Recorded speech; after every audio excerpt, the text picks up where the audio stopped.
A kò nílò afárá abẹyẹfò lóṣùgbọ́n báyìí ṣe ni kí ẹ tún àwọn ojú pópó tó wà nílẹ̀ ṣe, Tom gba Adeleke níyànjú. The Ọ̀ṣun Mastermind ti ké sí Gómìnà Adémọ́lá Adeleke láti tún èrò rẹ̀ pa lórí afárá abẹyẹfò tíjọba rẹ̀ ń gbèrò láti ṣe sí Òkìfíà àti Old Garage nílùú Òṣogbo nítorí bí ìgbà pé ìjọba fẹ́ fowó ṣòfò ni.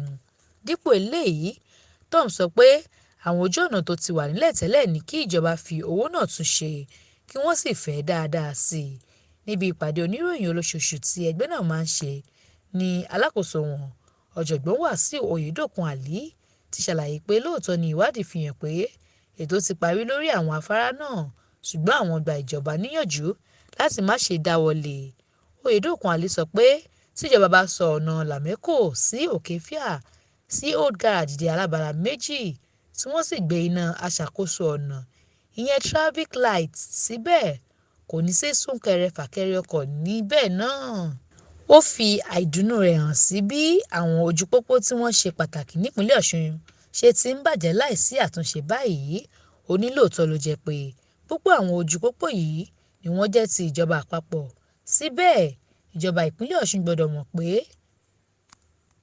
pípa wọn ti léwu fún ààbò ẹ̀mí àti dúkìá àwọn aráàlú. Oyèdòkun Àlí sọ síwájú pé ọ̀kan lára àwọn ọ̀nà ní ojú ọ̀nà Ìbàdàn sí Gbọ̀ngán kọjá sí òpópónà Àkúrẹ́. Ó ké sí ìjọba láti fi kùlùkùn pẹ̀lú ìjọba àpapọ̀ lórí àtúnṣe àwọn ojú ọ̀nà náà lórí ọ̀rọ̀ àwọn nǹkan ìrànwọ́ àti owó tíjọba àpapọ̀ kó ránṣẹ́ sáwọn aráàlú láti fi lè dín ìnira yíyọ owó ìrànwọ́ orí epo kúrò.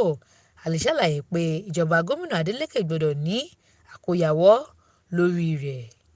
Ó ní kí wọ́n kó àwọn nǹkan náà jáde fún àwọn aráàlú kí wọ́n sì lo bílíọ̀nù 2 náírà tí wọ́n sọ pé àwọn gbà náà bó ti tọ́ láì fi ti ẹgbẹ́ òṣèlú ṣe. Ṣùgbọ́n nígbà tí ó ń fèsì, kọmíṣánná fún ètò ìròyìn nípìnlẹ̀ Ọ̀ṣun, Olúọmọ Kọ́lápọ̀ Álímì dúpẹ́ lọ́wọ́ àwọn Tom fún ìmọ̀ràn wọn, àmọ́ ó ní ìjọba ti ṣiṣẹ́ lórí àwọn afárá abẹyẹfò náà kò sì lè pa àwọn iṣẹ́ ìdàgbàsókè mìíràn lára. Mariam Ọláníyì ló ń jábọ̀ ìròyìn fún Etí Ọba TV.